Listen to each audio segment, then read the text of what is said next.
This is our first Meatless Monday show. We got Sue Spar co-hosting. Sue, no, we talked about what we're going to do when we show you on the camera. Yes. We're just going to get those cricket sounds that's going, right? No pressure. No pressure. We'll have to figure that out. Nikki Hayes is our producer. She's over there. Right, Nikki Hayes? That's right. And we're going to have, today we have a great bunch of guests for our first show. We got Sandra Higgins coming up, Sailesh Rao, Ivan Castro, Calvin Neufeld, Susan Banks, and Jenny McQueen. Is that right? That is absolutely right. And you and Nikki, you are correct, sir. You and Nikki have been instrumental in bringing all these great guests to the show, right? Yes. Crickets. Get those crickets. And we've got Sandra Higgins on Skype right now. We can see her and we can hear her. Mm-hmm. Right, Sandra? Yes. Hi, Hugh. Hi, Sue. Hello. It's hard to believe you're in Ireland right now, and yet we're talking to you as if we're in the same room with you. And you were here not too long ago, and we're all experiencing our different versions of spring weather. We all love Sandra. Yeah? Everybody loves Sandra. Oh, happy vegan anniversary, Sandra. Yes. I just got a notification on Facebook that you are 9 years vegan today. Yeah, I remember that day very well. It was a very traumatic day. Oh, Really? Yeah. Why? What happened?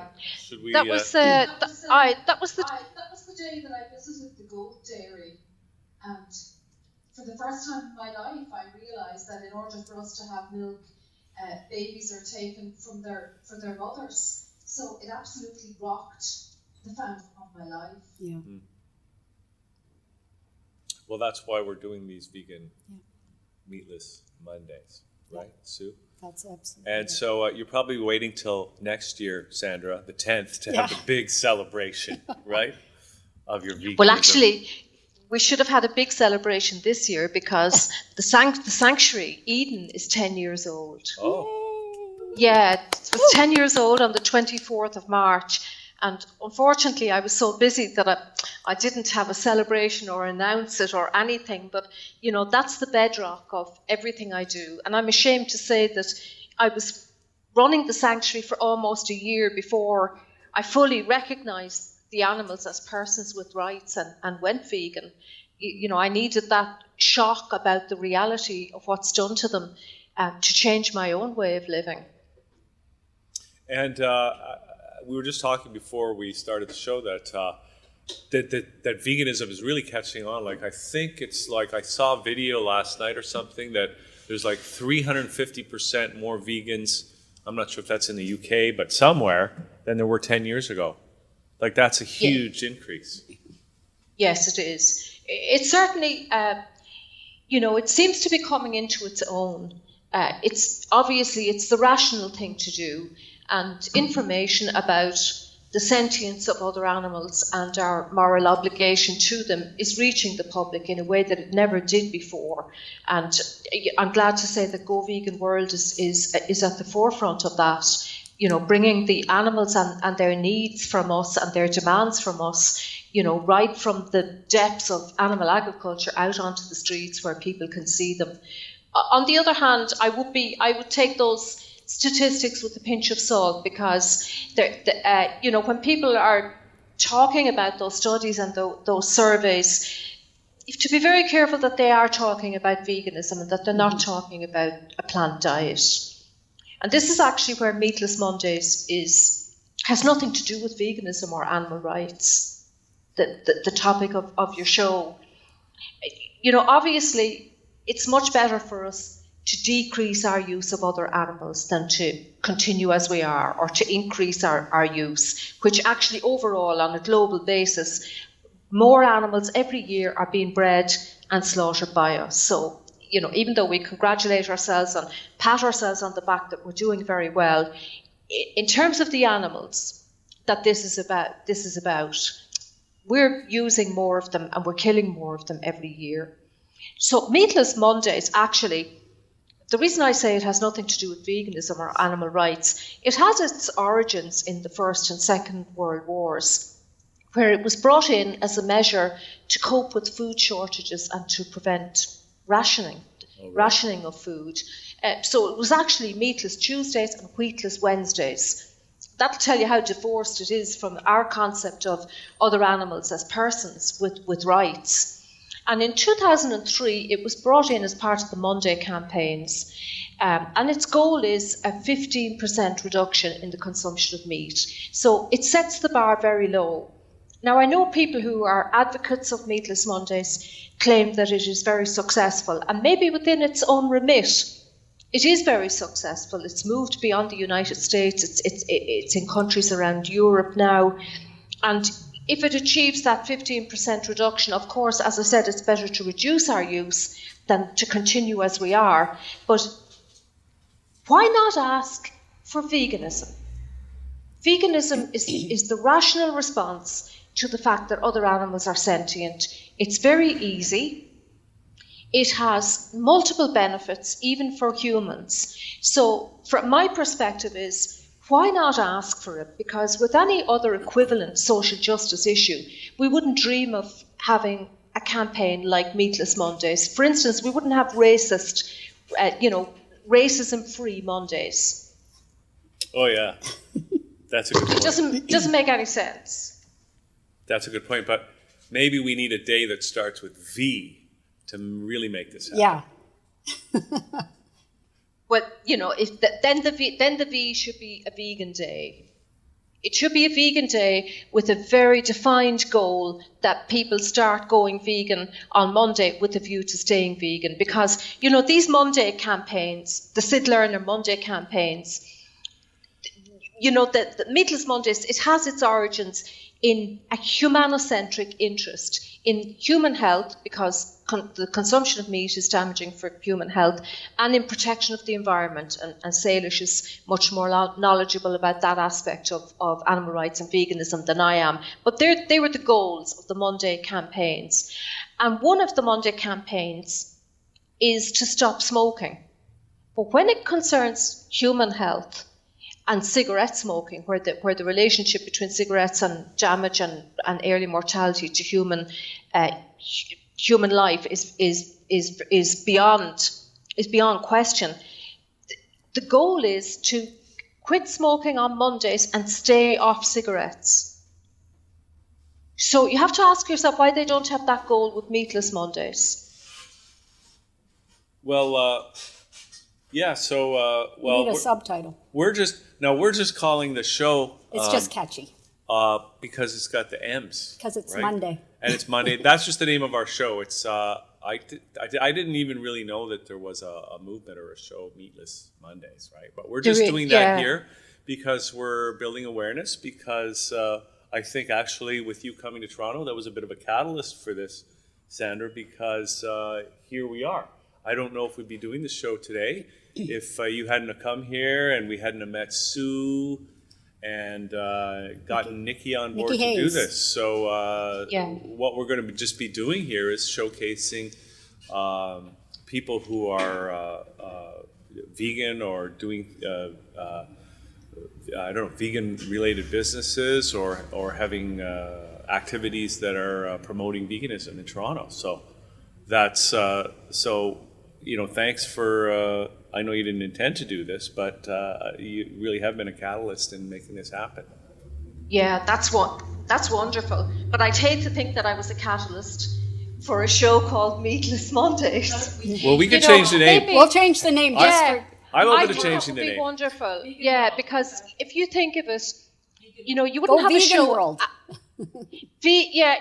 Or animal persons or something that is very close to our aims. Our aim is non-violence. I think we all agree with that. Non-violence for ourselves, non-violence in how we treat each other, non-violence in our use of other animals as persons. And I'm a firm believer. I put an awful lot of thought into when I'm naming something. And sometimes I'm very slow and I procrastinate for a long, long time until I get the right name. Because it's so important that we give the right message about our goals. No, absolutely.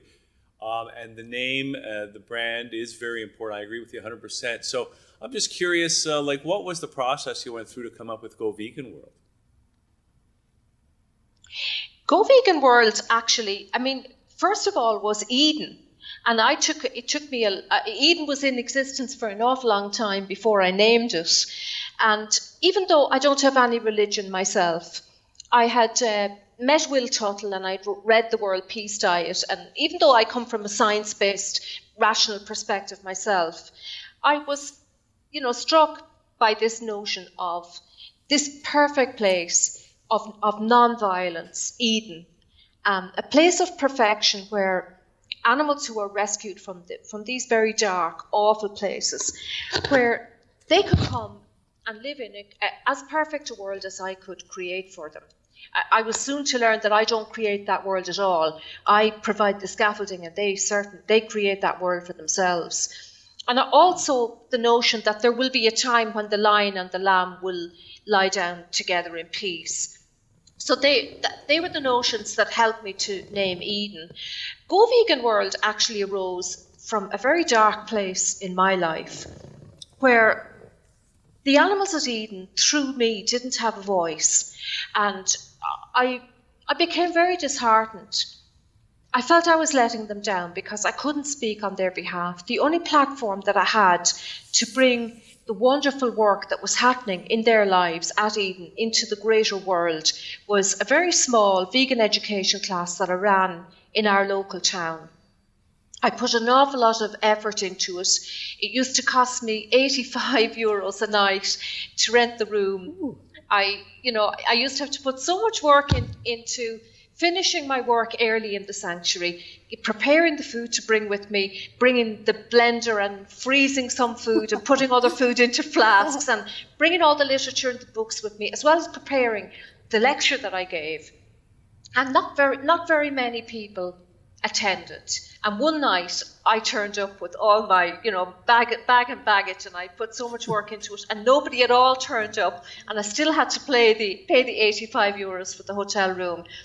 So I felt so disheartened that I knew that the real power of animal rights is not in someone like me. The real power is in the animals themselves. And I didn't want to physically bring them onto the streets because I don't approve of that kind of work. But I wanted to give them a voice. And all of a sudden, one day I just thought, you know what, I'll do bus ads. I'd seen Karen Davis from United Poultry Concerns in the States do bus ads. And I thought that this would be a really powerful thing to do. And it began as Go Vegan Ireland, because my goal was that we would bring the notion of veganism into the Irish public where it would be at least normalised. I never imagined that it would really make Ireland go vegan, but I wanted to normalise the concept of veganism, animal rights, and animals as persons with rights. And it was so successful that a year later, we changed the name to Go Vegan World because it has expanded to other countries, including Toronto. Yeah, that's amazing. So, and also the thing I like about Go Vegan World is it is actually a call to action built right into the name. Yes, it is. Yeah, and it also declares the ultimate objective, which is the world. Yeah, and also right in there in all the ads is the practical help that everybody needs. So there's a call to action and there's a solution. For anybody who goes to the website and downloads the free vegan guide will see that this is doable, it's right in alignment with all our values, and there's, if you're having trouble, there are people to support you at the end of the phone or email or whatever. So that's fantastic. I agree. So people can actually go on your website and download the vegan guide, right? Yes, yeah. That's one of the measures that we use to assess how effective the campaign is. It's not the only measure. The best of all is one that we can't really measure, which is the fact that the animals are represented in those ads in a way that's absolutely new for most people. I mean, walking down the streets there in Toronto or anywhere else, the only time you'll see an animal is if they're slicing pieces of their own flesh outside a restaurant to hand them to you, or the laughing cow who's so happy to have her babies taken from her so we can have her milk, or animals as objects for humans to use. So Go Vegan World has revolutionised that, because the animals at Eden, who represent the billions of others that we use every year, are just showing the world who they are, with their individual expressions, they obviously can feel, they obviously have an interest in their own lives. You can see that from the photographs that we use in the ads. Mm-hmm. Well, it's true too, because you can tell that when you encounter any of these creatures in real life. I think I mentioned I had that experience with a fish one time. I had to throw him back because I looked him in the eye. You know what I mean? Yeah. Yeah. So, Sandra, this is great. Thanks for coming on again today. And of course, people can go to your website, goveganworld.com, right? Yes, yeah. And if anybody needs any support at all, we're here to help them. And they can start by downloading the guide. That'll get them started, right? Download the guide, because it's very simple and it's a little synopsis of the whole website. But I would also encourage people, go to the website, because it's an evidence-based website that has links on it. And they're not trashy links. It's not the popular stuff that you'll get on our website. It's factual information it's every human's right to have this information. And I really feel that nobody can make a rational decision about whether or not to be vegan if they don't have this information. Okay, fantastic. So maybe we can do this like on a regular basis and find out what's new in what you're doing, or what's new in the whole movement. And we can monitor the progress as it proceeds. That'd be wonderful. Yeah, that'd be That's fantastic. what this show is about. And we the good want news, it to go vegan world, right? Exactly. Yeah, and also we can Our goal. compare our weather notes as we progress towards the summer Yes. solstice. Canadians love to talk about the weather. Oh, we're the same. We're obsessed with the weather. Okay, Sandra, great to chat with you again. Yes, Have a lovely great day. to be with you again. Okay, cool. All right. Thank you. Thanks. Bye. We'll talk soon. Bye.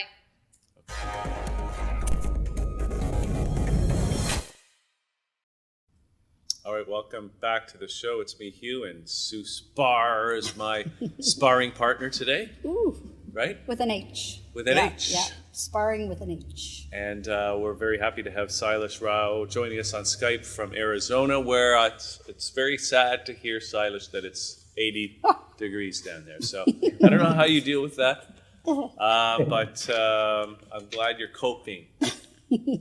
Yes, it's the beginning, right? Then I have to be prepared for 120 degrees in summer. Oh, yeah. See? Yeah. But it's a dry heat, I hear. So Makes all the difference in the world. Right? apparently. It does. So we are, today is our vegan show here at that channel. And Sailesh, I understand, Sue is familiar with your work more than I am, I'm sad to say, but I hope to be a lot more familiar by the time we get finished this interview. So maybe you can tell us a little bit about yourself and the work that that's come to be your life's work, I take it. Yes, I'm an electrical engineer by training. I did my PhD and then started working on the internet back in the 80s.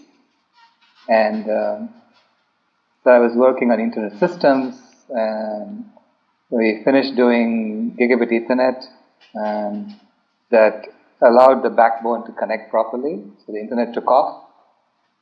And then I saw Al Gore's presentation on TV, and I was so shocked. I said, if half of what he's saying is true, I'm wasting my time. Do you mean Al Gore's climate information? Right, this was in 2005. It was before the movie came out, An Inconvenient Truth came out. Okay. So he was making a presentation in San Francisco, and someone had videotaped it and put it on TV. So anyway, I saw that and I was so shocked. I wrote to him and I said, how can I help you? So that's how I got into working on climate change. And within a year or so, I realized that he was not telling the whole story. He wasn't? No, he's not. Because he doesn't talk about lifestyle issues. Okay. And basically, he focuses just on energy. Mm-hmm. The fundamental problem is that we are living in a culture of normalized violence. And that's where all of our environmental issues also come from. So I started Climate Healers to work on what would be the true solution to climate change. How do we heal the climate? How do we heal ourselves and the planet, right? And so that was back in 2007. Veganism is fundamental to that. Because veganism is the backbone of a culture of normalized nonviolence, which is where we are heading towards. Okay, so that's that's actually very profound that you started with Al Gore's conversation around climate change, and then you kind of took a step back, put the whole thing in perspective, realized that it's really a lifestyle issue. So, right. So it's going to actually heal more than the climate, isn't it? It's because you're talking about a nonviolent culture, and that, of course, is going to have an impact on human beings and how we live our lives. Not just how we live our lives, but our spiritual foundation as well. Yes, everything about us is going to change. Because a lot of what we do is dictated by the culture that we are embedded in. Absolutely. And when you're embedded in a culture of normalized violence, I mean, just imagine this, right? Just 1 minute. If you take a 1 minute silence, in that minute, more animals were killed than all the victims of the Nazi Holocaust. In 1 minute? In 1 minute. That's if we count all the sea animals that are being killed, right? Oh, yeah. So this is, I mean, no one's aware of this on a daily basis, right? And it's so ingrained in us. It's just part of the ether, so to speak, of our culture. And veganism is basically challenging that. Veganism is saying, no, we can live in a way that we don't have to kill like that. And I'm just curious, is it even more profound than that? Or if we step back, if you gain a little bit of perspective on that, is there more than just veganism that will help heal the climate? And then in total, what will it heal? Like, what is the totality of the healing that will happen?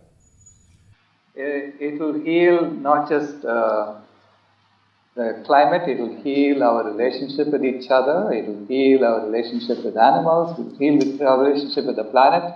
We will find a new purpose in life because, we've been told that there is really no purpose to life at all, right? It's just, the universe just happens and you're part of it. But every species that you look at has a niche in the ecosystem. Right? So every species is contributing something to the ecosystem that makes it flourish.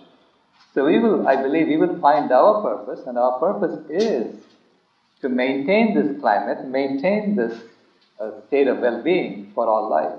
So we are the caretakers, so to speak, of the species, of all life. And when we find that purpose, we will see that, we do belong, and every animal belongs with us. Yeah, I think if we can, Sue's clapping. Yeah, silent clapping. Thank you.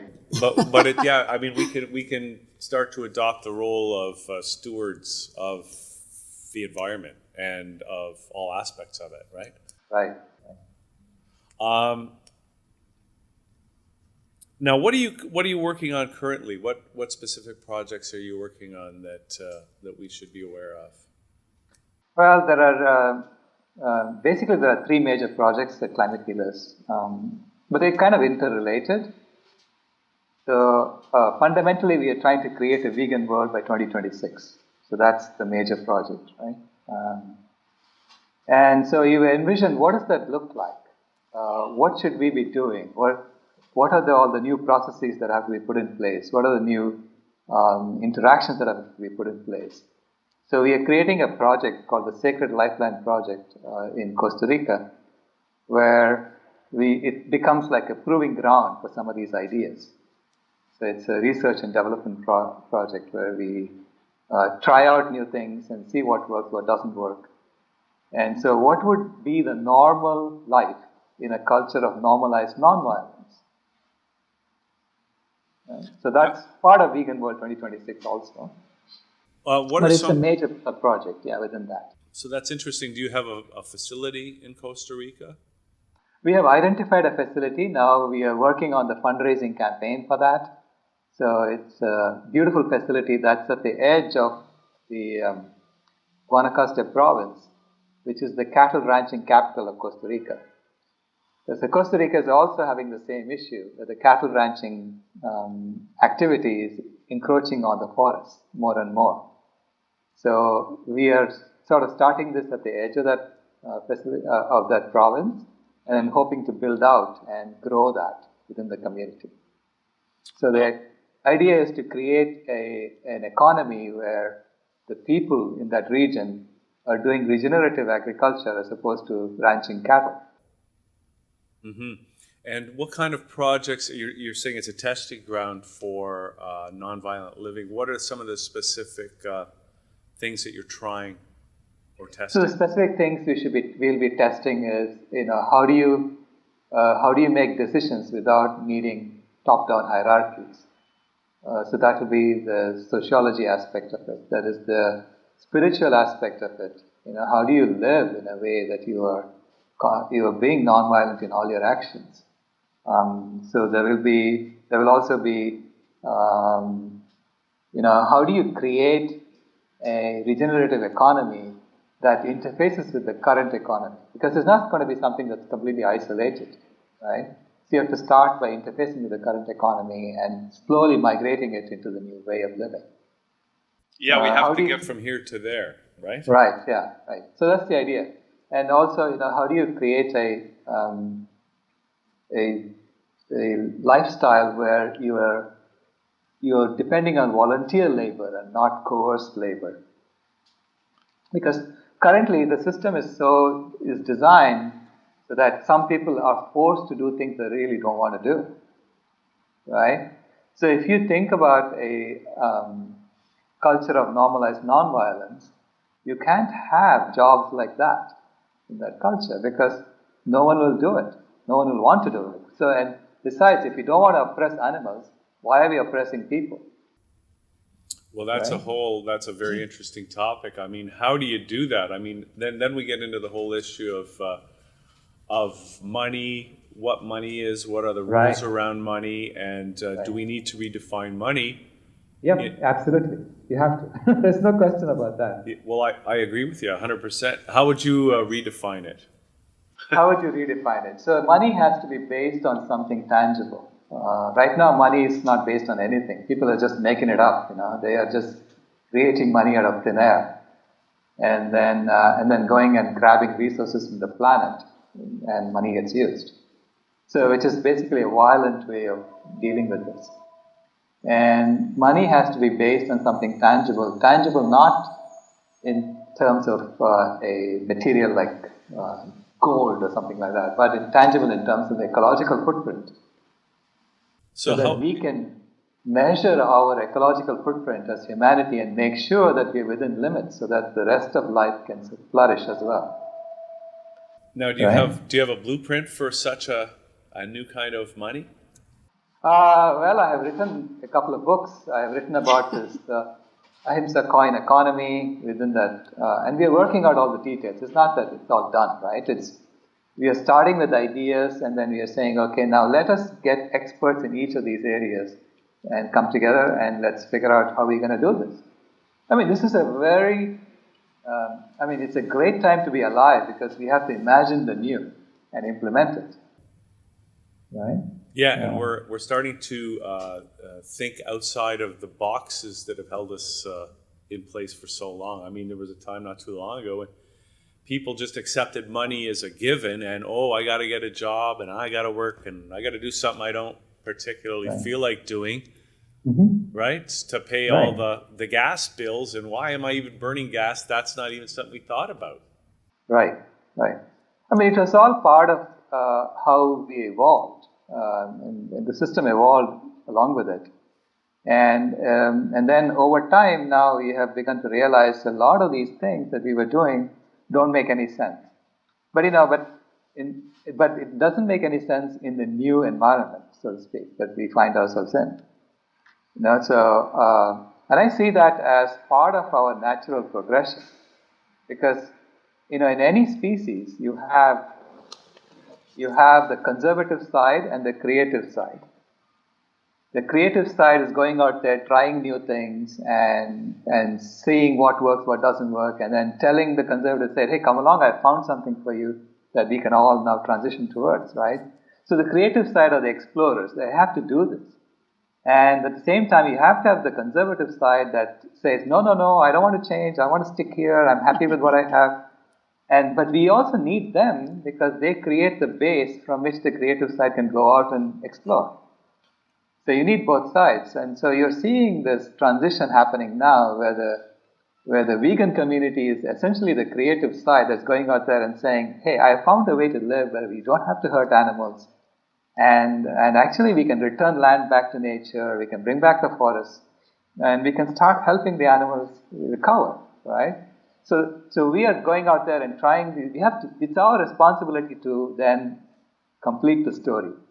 How else? I mean, what else do we need to do? It's not just eating. Everything we do has to be non-violent towards others.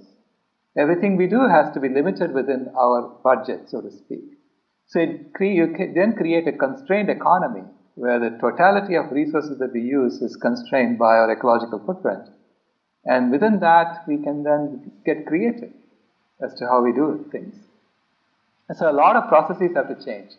I mean, all our processes now have, we have toxic effluents going out. And we are just pouring it out into the environment, we're pouring it out into the rivers, and the animals are dying. They're drinking all that water that's poisonous to them. And we clean up the water for ourselves, right? So we have water treatment facilities for ourselves.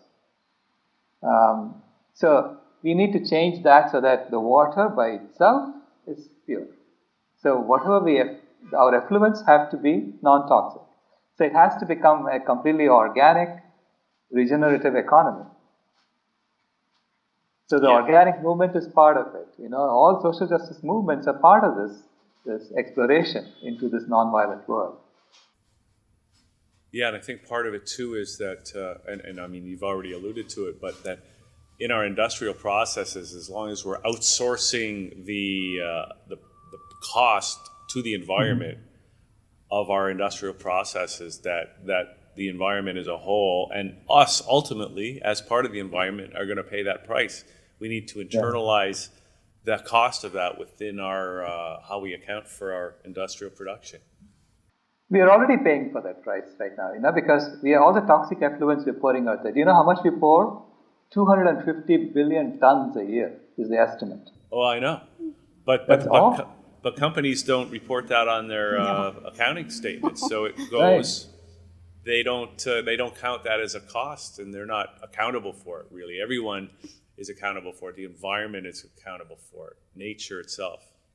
Right. So, but it comes back to us, you see, because the nature absorbs those toxic effluents. The animals store it in their bodies, store all those toxic effluents in their bodies, and then we eat the animals and we get sick. Exactly. But because the companies don't account for that, they don't have an incentive to reduce that, right? They just outsource all that to everybody else. Well, the whole business model has to change, right? It cannot be just about bubbling up profit and maximizing profit. If that's your only objective, they're doing exactly what they're supposed to be doing. Exactly. So, okay, so this is great. So you have the center that's being built in or coming together in Costa Rica, and you need to raise some funds for that. Is that right? That's correct. Yes. So, I mean, what is the best way for people to find out about that, or find out more about your work, and perhaps even contribute to the establishment of this center? Oh, that's wonderful. I mean, climatehealers.org is our website, and we have information there.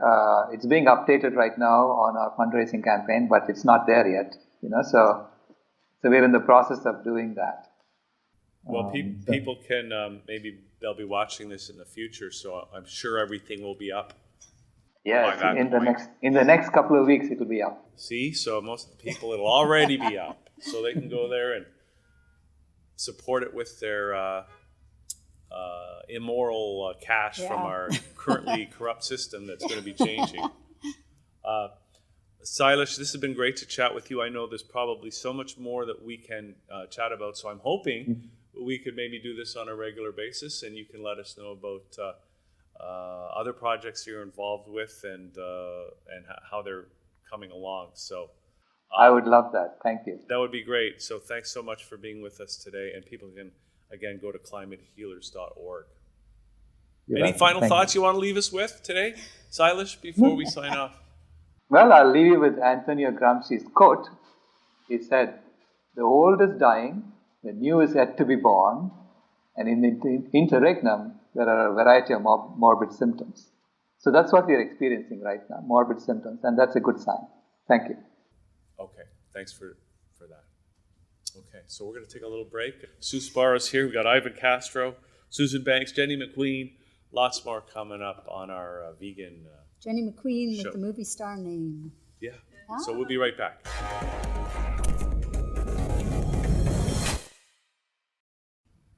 All right, welcome back to the show. I know we've been eating all this popcorn here today, but I hope we didn't eat too much, Sue. We love your popcorn, but we had to save room because Ivan Castro is here from Vegan Artisan, and welcome, Ivan. Thank you so much. Yeah, great to have you on the show. And look at this, you put a real spread for us. Where do we begin? Well, this is one of my favorite. I don't know if you tried mole before. Mole sauce. What is that? How do you spell that? This is MOLE. This is a traditional Mexican sauce. Oh, no. Made with chocolate, which is one of my favorite ingredients. That's why it's my favorite dish. So it's like a kind of sweet and spicy sauce. Yeah. It's one of the most complex Mexican dishes because it has like 45 ingredients. So it's kind of complex. But it's amazing. Actually, you can try if you want. Well, it's but let me ask you a question. Yeah, we'll sure. try it because that looks like cauliflower as well in there. There's some tremendous cauliflower dishes out there. But my question is, because it's a chocolate, there's a chocolate in the sauce, but it's not for dessert. No. This is like for a regular savory type meal. Yeah, right? it's a savory dish. Yeah. Wow. Okay, I think Sue should try first. Sue, because I touch know me my bib. because you've been avoiding the popcorn studiously. Yes. Do you Have plate? What do I do with it? So I made this tortillas, Oh, homemade Oh, I tortillas didn't know that. homemade. That was a with sesame seeds. So you have to in make a little Spanish. funnel. Yeah, in Spanish we said like a little pot, I have to pinch my pot on the bottom here. and then grab your fork. So, and what's the other one? Zucchini? That's zucchini. Yeah. Okay. In Mexican cuisine, we use a lot of that kind of zucchini. Yeah. The mole is made also with mango and plantain. So that's all stuff that grows in Mexico. Yeah. Yeah. We don't have that stuff here. Well, zucchinis, Zucchinis, yeah. but not the plantains, not the mangoes. mangoes. No. Sadly, is she on camera? We got to get the juicy stuff, squeeze it out between your teeth. You want to try? Yeah. Okay, so I need the tortilla. Yeah. And actually, you can make a taco with this. Oh, You like I'm gonna it? make a whole taco. Oh my Okay. God, no. Can I put some? Yeah, cauliflower, zucchini, and mole sauce if you want on top. I wish I brought us some mustache with me for leftovers, but I didn't. What's that?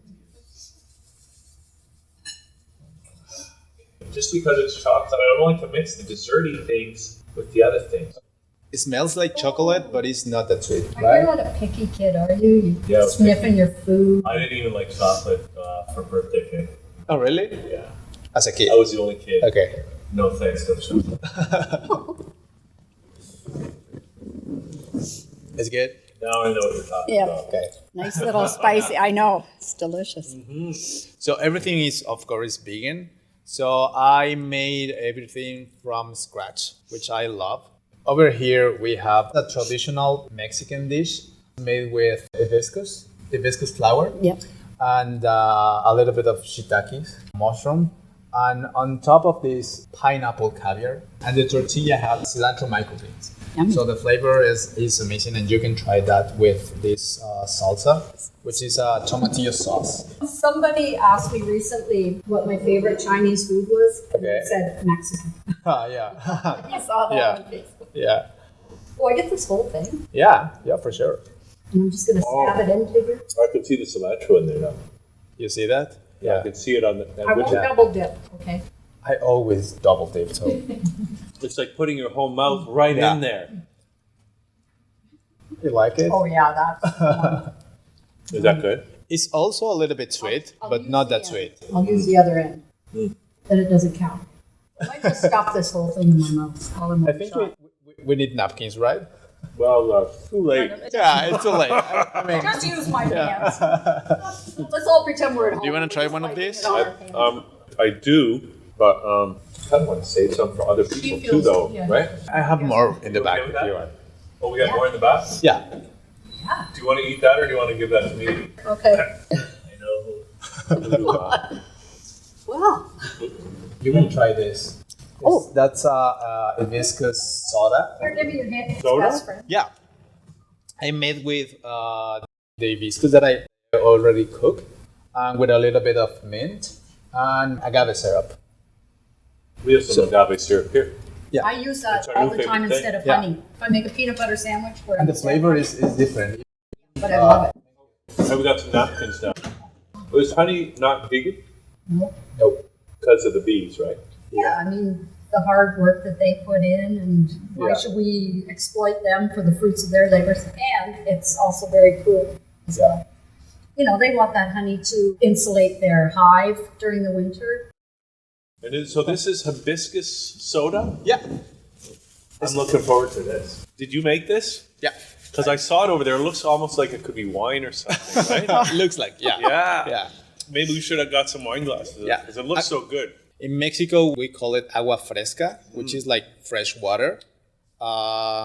During the summer and during the spring, we drink hibiscus Very refreshing. water. Yeah. Really That nice. is amazing, actually. Can you buy this commercial? Like if you go to a store? In Mexico, yeah, actually you can buy like tea bags, but bigger, and you can make 1 or 2 liters of that.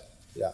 I mean, this is amazing stuff. I mean, if this was available, Yeah. I would buy this in stores. It'd be nice in a punch bowl, huh? And during the summer, drinking this because it has mint on it, you can like because of the hot weather, you can like to refresh your body. Oh, yeah. It's an amazing drink. Yeah, it's delicious. Is it carbonated? Yeah, a little bit. Yeah. Wow. Yeah. That's I love that. So are you from Mexico originally? Yeah, I'm from Mexico. I'm from Mexico City. I moved here to Toronto like 1 year and a half, and yeah. Now, are you a vegan yourself? Yeah. Have you always been a vegan? Well, I've been vegan for almost 5 years. Yeah. Now. Yeah. So you went vegan while you were still living in Mexico. Yeah. So what happened? What's your story? How did you make that decision? Well, I was like 5 years ago. I was on this kind of crazy diet, like gym diet. You know, like eating like eggs during the morning, Yeah. like like a dozen of eggs, and then a bunch of meat and chicken and all that kind of Because stuff. thinking you needed all that Were you protein, right? Were you bodybuilding and stuff like that? Well, not that. I mean, it wasn't my purpose, but like I wanted to get like bigger. Yeah. But after like a few months, I fed up of all that kind of stuff.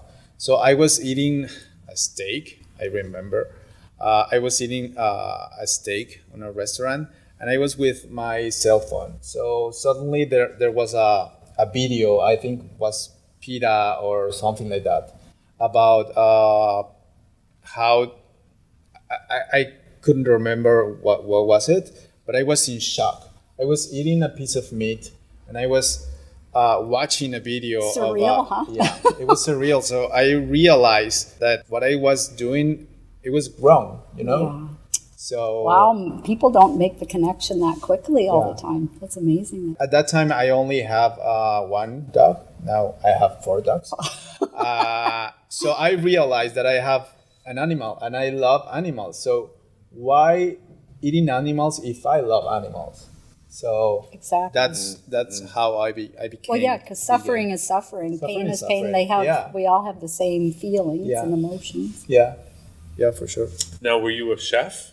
Yeah, I graduated from culinary school like 10 years ago after a 4-year program in Mexico City, actually. And then I took several courses about because that program was like a normal, like a regular program about French cooking and Mexican Like regular cooking. cooking. So Yeah, you're regular cooking cooking. meat and Yeah, everything all that like kind of that. stuff. Yeah, Yeah. At that time, I wasn't vegan. I wasn't vegetarian either. So after that, I had to take like several courses about vegan food and how to make like delicious dishes, Yeah. you know? Yeah. Well, I have to say that this stuff totally fits the bill, right? Blows Thank you. people out of the water. If people want to, think they're going to sacrifice anything by changing to being vegan, they don't have to, obviously. Yeah. Well, you did the Matthew Kenny program. He's Yeah. a world-renowned vegan chef. I took like several courses in Matthew Kinney Academy and also on Natural Gourmet Institute in New York. And on July, I'm going to Matthew Kinney in Los Angeles Academy to take a chocolate vegan course because I love chocolate. I was just going to say, yeah. I want to make like different creations with chocolate. Yeah.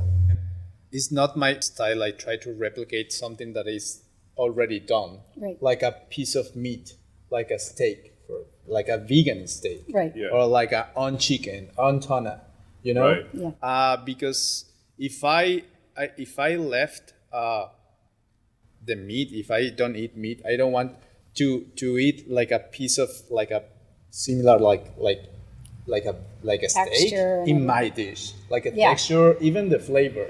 I don't try to replicate the flavor. I try to use like different ingredients, like different textures, even like do fun stuff in the kitchen, you know. Are you thinking of opening your own establishment? I will love to do that. Yeah. Eventually. I can't wait. Eventually, thanks. Eventually, I want to open my own place, my own restaurant. But right now, I'm doing these pop-up dinners. Yeah. So this kind of concept is for people who love food or who want to try vegan food, even for meat eaters. And just Yeah. good, amazing food. The purpose of that dinners is to prove that vegan is not about junk food, you know, like simple food, like a salad or like a boring wrap. It's more than that. It's more than actually. I think food has like a history. For instance, this is like a traditional Mexican dish that has a history behind. So I'm trying to do that. So to show people my heritage and my type of cuisine. Well, it allows you to kind of test the waters too to see before you actually do venture out on your own and open up a place. Yeah. I wish we would have brought your menu from your pop-up because that was amazing. Well, I just want to find out how these pop-ups work. Like what do? Do you set up at somebody's house, or do you go to Young Dundas Square, or how does that work? The location of the venue is secret. We are trying to do this like a secret supper. Yeah. So days before, like 2 or 3 days before the actual dinner, the guests receive the location. So the location is secret. So with this kind of concept, we're trying to do like in different locations, like unusual locations. So let's have one here. Yeah, probably. Yeah, There we go. Very good unusual idea. around here. Yeah. You want unusual. And the whole idea is like a different experience, like Not the same experience as you get in a restaurant, like with a different ambience and music and food and the plating and the setting of the table is everything like involve your all your senses because eating is such a good experience. Should be a Well, good it should be a experience. sensory experience on all different levels. So I'm trying to do that, like sitting and enjoy every bite of the dish. So yeah. Well, it's Yeah, that won't be a problem with your food. Well, it's kind of like you're taking it really the whole art of dining out to the next level, Yeah. right? Yeah. Rather than Yeah. just a restaurant with the usual. Yeah. It's like really taking it up a whole other level, Yeah. which is a great way to showcase this kind of cuisine. And I think it goes along with your philosophy of not trying to replicate meat dishes just with vegetables, but really it's a whole new experience, right? Yeah. So besides these pop-ups, I mean, do you also, I don't know, do you do catering or anything like that? Or what else do you do? I'm doing like weekly prep meals. I'm working as a personal chef right now. Mm-hmm. So during from Monday to Thursday, I'm working as a personal chef, like cooking classes, private dinners, like for small groups, even for a couple, or I'm going to my client's house and I cook the meals for the whole week. Can you imagine? Yeah. That's my dream. If I ever win the lottery, of course I'm going to save the world. That's a given. Yeah.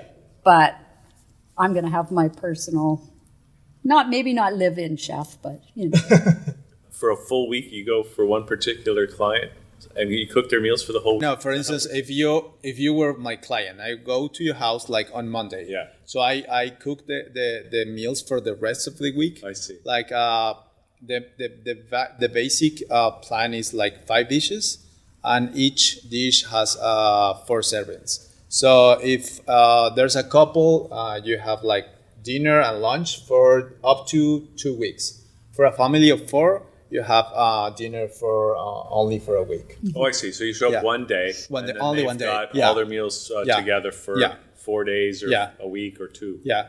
Amazing. Yeah, storage in your fridge individually. So you have the only thing you have to do is take your container, and that is it. That's how I do my salads.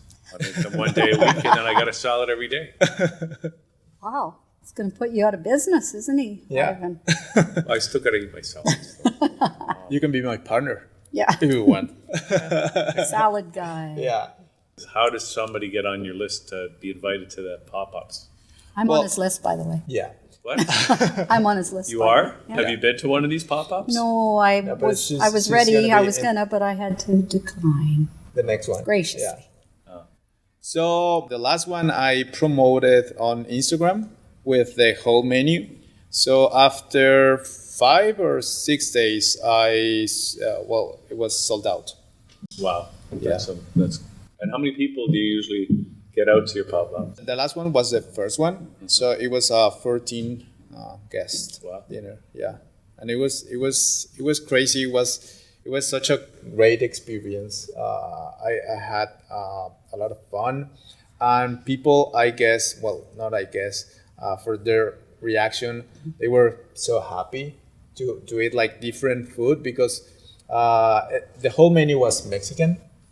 But people told me that there was one girl that told me that I never tried this kind of tortillas. I never tried this kind of Mexican food. The Mexican food I used to eat. It was like a wrap or like a nachos or things like that. Yeah. Which is like Tex-Mex food. Yeah. So yeah. Oh, yeah, that's what we think of, right? But, Yeah. But this is kind This of... dude's authentic. Well, it reminds me, too, though, that, since, I know we were comparing our origins earlier, Sue, but it's like when we were kids, there was like one kind of cheese, right? Right. And so what we've seen, and the restaurants were like standard, right? But what we've seen in our lifetimes is the proliferation of all kinds of new foods, new flavors, new fruit. Like it's just like the palette of everything that's available to us it's always expanding and growing, getting more complex. And so I think this is just another example of that. So what we thought we knew about Mexican food is now you're taking us to a whole new level with it. Yeah, thank you. I think we all should get Ivan on our shoulders and carrying him around. Carrying him around the room. We all love him so much. We just need a few more people here, Yeah. and then he can crowd surf. Yeah. Susan's got a bad shoulder over there, though, so maybe not. So Ivan, well, this is great. Is there anything else you just want to leave us with today? And we're going to give out all your contact information. But is there anything else you just want to let us know about? No, that is it. Thank you so much for the invite. I really enjoy this, and I'm so happy to share with you guys and with everybody my cuisine. That makes me happy. Yeah. So actually, did we get the idea of how people get on your list? Can we? Is it just through Instagram? Yeah, or through can Instagram people, and what about Facebook? through Instagram and also through my website. Okay. Yeah. Which is veganartisan.com. .com. Yeah. And if it's on Instagram, it's hashtag, or no, at. Yeah. Right? See, because we don't do hashtags. We were just talking about that earlier. At vegan artisan. Yeah. Right? They're so tassy. What? Those hashtags. You know, we're ahead of that. So that's great, Ivan. Thank you for Thank you so doing much. this today. And Thank you. we have lots of food left over, so Awesome. everyone else here can experience it as well. Awesome. Thank you. Okay. So we're going to take a little break while everyone gets to chow out. down on this fantastic vegan cuisine from Ivan Castro. And then we're going to come back. I think we've got Colin next on Skype from the Calvin. Evolve Our Prison Farms. Calvin. What did I say? Colin. See it because I wrote it. But you know what? He is going to say something about Collins Bay Institution. So Of course, it's just another synchronicity. yeah. Okay, so we'll be right back. See you in a bit.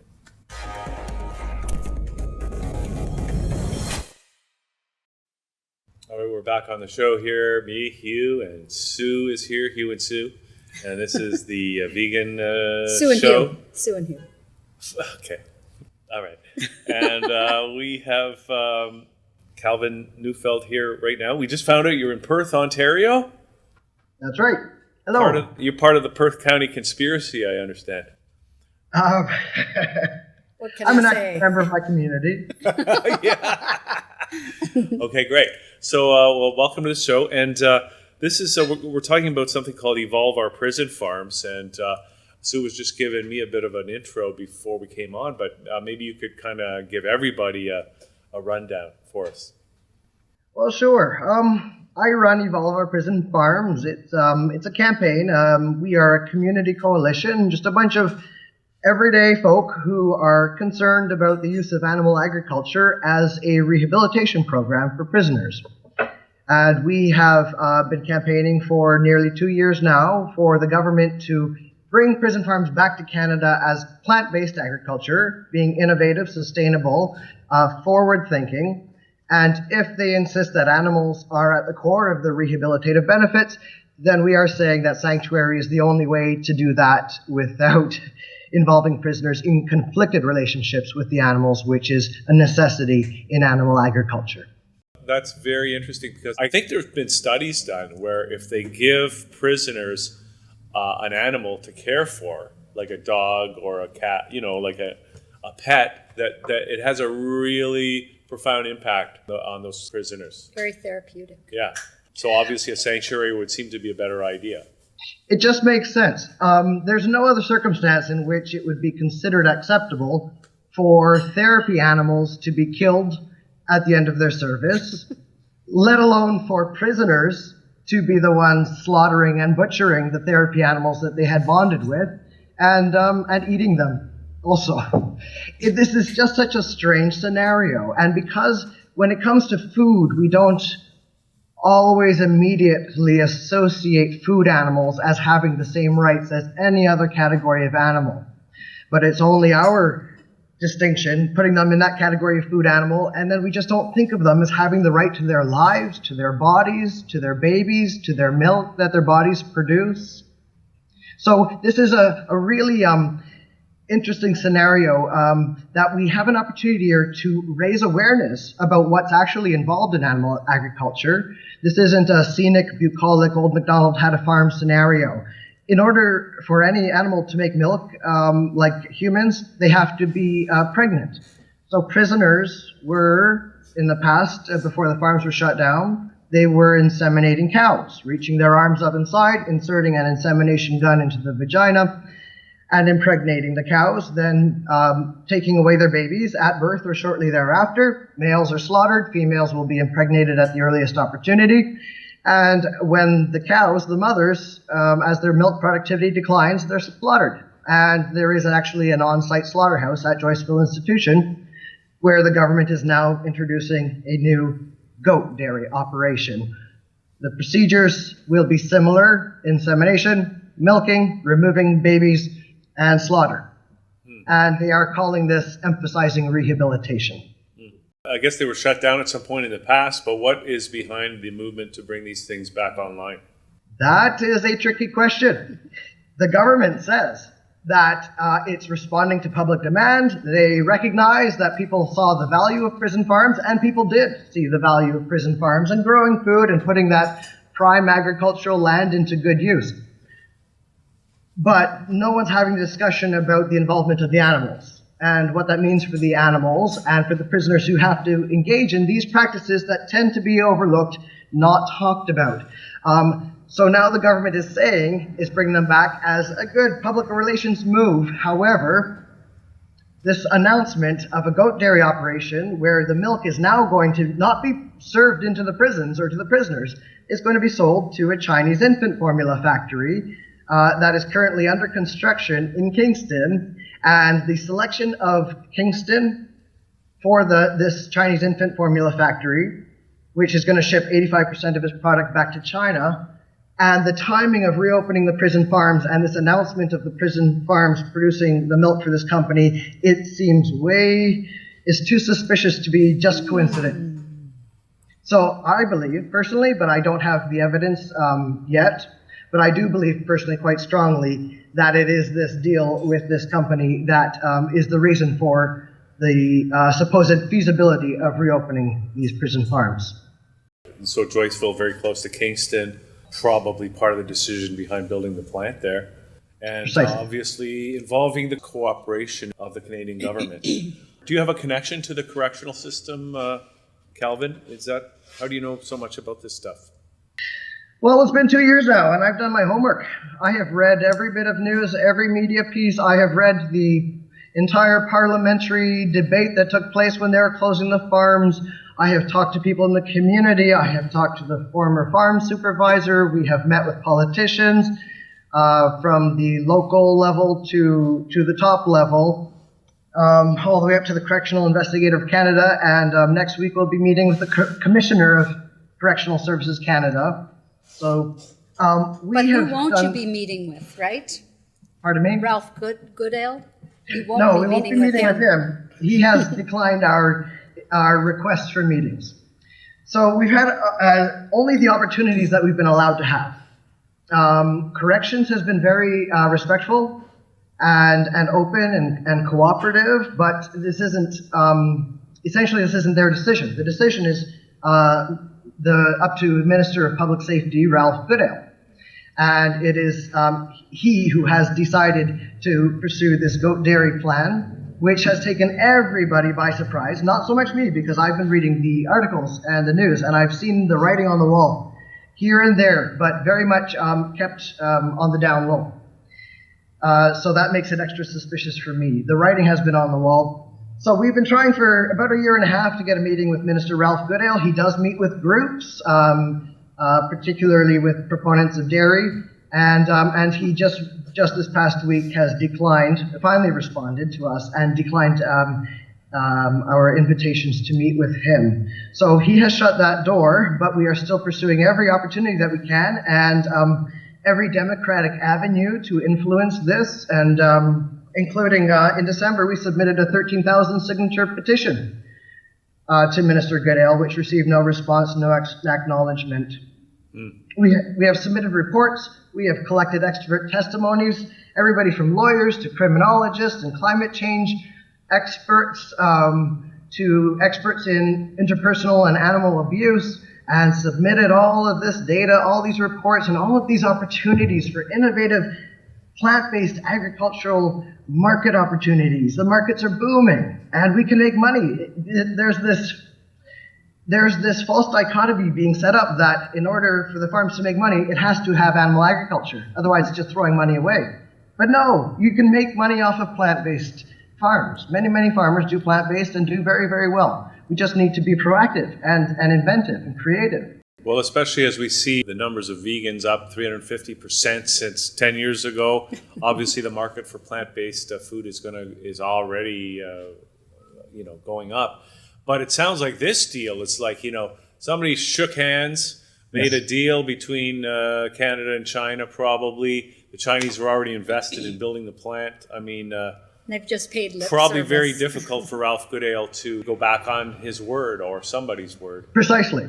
And so we do understand that this is a situation, there are no enemies here. There's no bad guys here. There is just there's a system in place that has been barreling forward, and everybody's playing their role and doing their part, and really, most people playing their roles, their hands are tied.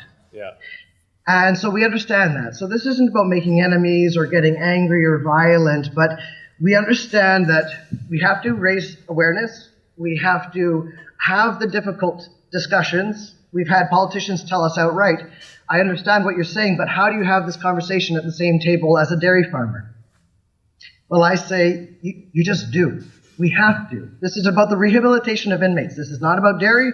This is not about food. It's not even about the environment or anything like that. This is all about rehabilitation. Point final, stop right there, and then think, what does rehabilitation look like? And if using animals in rehabilitation is key, then what's the best way to do that? Instead, they have begun with the assumption that it will be dairy, and it's been unquestioned, and now they're pursuing that, and it's almost like we have to scale back. Well, wait, these are all the reasons why that's not okay, whereas they're treating that as the norm and the expectation. Whereas this is about rehabilitation. We have to bring the government back to recognize what this is all about. Right, okay. And stop that train from barreling forward. And then what can people do about it? Do you have a website or something where people can go? Is there another, what can people do? You can go to evolveourprisonfarms.ca, and you'll find there's a page on that website, a Take Action page, and it gives you advice about what you can do. You can write to Minister Ralph Goodale himself. Postage is free to him at the House of Commons. That's Minister Ralph Goodale, House of Commons, Ottawa, K1A0A6. That's on the website as well. Call your local MP. Write to us. Tell us what you think. And go on our Facebook page. Facebook at Evolve Our Prison Farms.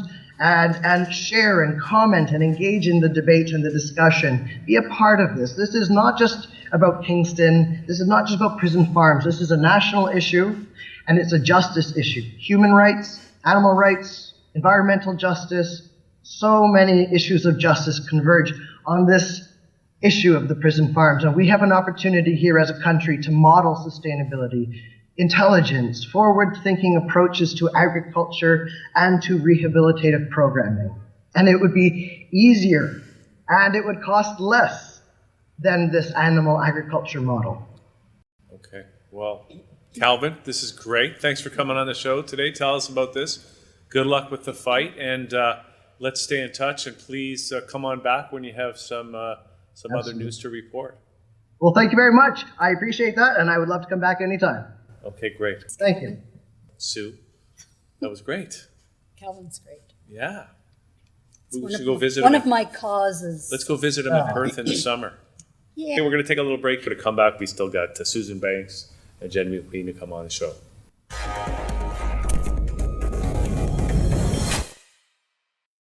We're back on the show. It's me, Hugh. Sue is here. And another Sue. Another Sue, Susan Banks. So it's you, Sue. Susan Banks with her provocative animal liberation necklace. Right? That's right. That's what we're here for. Just raise your hand if it goes backwards. It's yeah. We'll be discreet. When you walked in today, I go, "What does that say?" Because it looked backwards. Neuterable Yes, lamina. You know, it flips easily. see, Alistair Crowley would have been proud. I can't raise my eyebrow like that. Crickets. Yeah, yeah. That awkward, whatever. Awkward. Yeah. Okay, Susan. Cue the crickets. We're talking about animal liberation, right? So, what is your? I mean, tell us a little bit about yourself and your mission with animals first, before we get into this. Well, I guess the necklace says everything. I'm vegan and an animal rights activist, so our goal is to end the use and abuse and exploitation of all animals. They're sentient beings. Their rights, their lives are theirs. We don't have the right to take them. So for me, well, not just for me, but it is a social justice issue. So when I talk about animal rights, a lot of people use the word compassion, and I think it's important to have compassion. But for me, I think we need to focus on it as a social justice issue for people to truly understand this is not about whether you like animals, whether you love animals. It's about doing what's right and just, and using and exploiting animals when we don't have to is just, it's not right and just. So There's a word for it, speciesism. speciesism. So, how did you get into this? I mean, what led up to your, or did you have an epiphany at one point and said, put your foot down and said, I have to work on this stuff? I think it's interesting. I became vegan 5 years ago. July 1st will make 5 years ago, and I've been an activist almost exactly 4.5 years now. So I became vegetarian a year before that, and actually I belonged to a Toastmasters club, the public speaking group, and in May 2013, Liz Marshall, who's the director of Ghosts in Our Machine, walked into our Toastmasters as a guest. Her movie, Ghosts in Our Machine, was opening at Hot Docs. And so I guess she wanted to come and get some public speaking tips. And after the meeting, she was up at the front of the room and she was speaking to somebody about her movie. And I said, "Oh, what's your movie?" And she handed me a postcard for Ghosts in Our Machine. And I had been thinking about going vegan. I was already a vegetarian. I'd been thinking about going vegan for health reasons. I had no idea about the cruelty in the dairy and egg industry. I read her postcard. It said, "Are animals sentient beings deserving of rights, or are they property to be owned?" I looked at the postcard. I said, "I'm going to go watch this movie. I'm going to cry all the way through, and I'm going to go vegan." And that's what happened. You already said that before you saw the movie? Yeah. So I went to see the movie. That's what happened. I'm going to be vegan on my... I'm going to go vegan on my birthday, my 55th birthday, which was a month later. I didn't make it I made it to July 1st. So I became vegan, so just after a month after. On Canada Day. On Canada Day, yeah, that's how I remember it. I'm a Canada Day vegan as well, but... Are you? 6 years. Yeah, so, and then after I did that, I added, Joanne MacArthur was the photographer that the movie focused on. It followed her story, and so We Animals and Unbound project. Right, yeah. Joanne MacArthur, We Animals. So she lives in Toronto, and I added her as a Facebook friend, and it turns out we had a real person, a real human friend in common. So after I added her as my first vegan friend, Not just a Facebook friend. That's right. We had a real person friend. And then after I added her, I started adding all these other vegans. And then I started seeing on my Facebook feed Toronto Pig Save Vigils. And I would see pictures of people bearing witness at the slaughterhouse in Toronto, Quality Meat Packers, which closed in May 2014, I believe. And I kept saying, I have to go. I have to go. I have to bear witness to these animals. I felt a great responsibility to do that. And so I did. My first event was for World Day for Farmed Animals in 2013, and they were trying to get people to surround the slaughterhouse. We had 150 people show up at Quality Meat Packers, and then I started going to a couple of times a week to the vigils at Lakeshore and Strawn where the slaughterhouses went by. And the first time I looked into the eyes of one of those pigs, and they're 4 to 6 months old. People don't realize they're just babies. It changed me forever. I looked in their eyes, and I don't know if people know how much pigs' eyes look like human eyes. It's unbelievable. And when I looked into the eyes of these baby pigs, I saw myself. And it changed me forever. And nothing in my life after that point mattered as much as I need to do something to end this atrocity. So 4.5 years ago, there wasn't a lot of activism in Toronto. The vigils were the main thing, the Toronto Pig Save vigils, and there were vigils at the cow slaughterhouses, the 2 cow slaughterhouses at St. Clair and Keele, St. Helens, and Ryder Regency. And if you don't think hell exists, you just have to stand in the street between these slaughterhouses. What you see, what you hear, you know that hell exists and that we are the devils. I'm sorry, but the sounds and the sounds, the smells, what you see the terrified animals going in, and you see their body parts dumped into dumpsters on the street. This is a public street.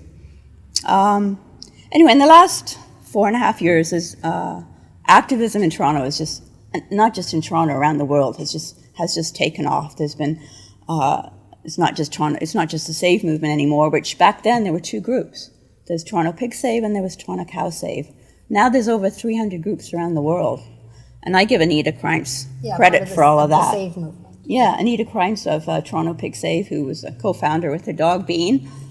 She, right from the beginning, she was adamant. She was encouraging people, start a save group, because she believed, and I think it's true, that once you make the connection with the animals, you can't go back. It changes you forever, and you understand that, their lives are no different than ours. So, getting back to Animal Rights Toronto website, about 3 years ago, a friend of mine, a really close friend, Mary Chris Staples, she moved to Toronto, and she's an amazing activist. And she started doing outreach near where the slaughterhouses were, St. Clair and Keele. But she said, people who are new activists, they don't know where to look. They don't know what activism is going around in Toronto. So we need to have a central place where everybody can find out what activism is going on. And so that's how Animal Rights Toronto started. So a few of us, including Jenny McQueen, got together and we were throwing around names, and we thought Animal Rights Toronto would be a really good name because, kind of says it all. And it's for any vegan or animal rights events in the GTA. So we have a calendar that we encourage the different animal rights groups to submit to this calendar. And we put all the reoccurring events and we put the big events. So we will add whatever we know, but since we don't know, there's so much activism going on in Toronto, we encourage the groups and the individuals doing events to submit it. So many different groups. It's amazing. Yeah, it's just, I just can't. Anonymous for the Voiceless. Anonymous is amazing, yeah. And they do weekly events. So all this is on the calendar, Yeah. on the website, right? So Yeah. activists out there that want to do stuff, they can just check the calendar and then plan their own calendar. No, are these all animal Yes. related? So the guidelines for submitting an event, we want to also have positive things because, if you ask anybody who's been vegan, they say it's the best decision they've ever made. So it's not, we want to show people also the positive side, things like Veg Fest, which is like the big, put on by Toronto Vegetarian Association, which is the biggest vegetarian or vegan, actually, food festival in North America, at the very least.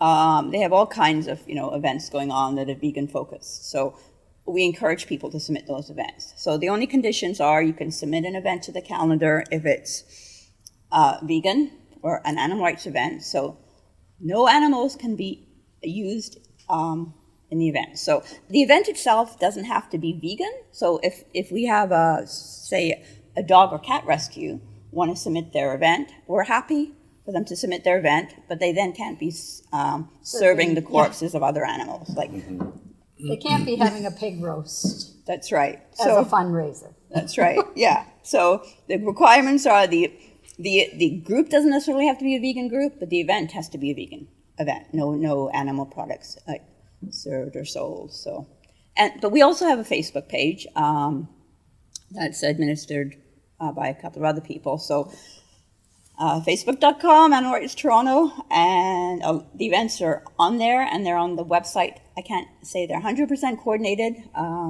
What's the website? AnimalRightsToronto.com. .com. And what do they look up on Facebook? Animal Rights Toronto. Toronto.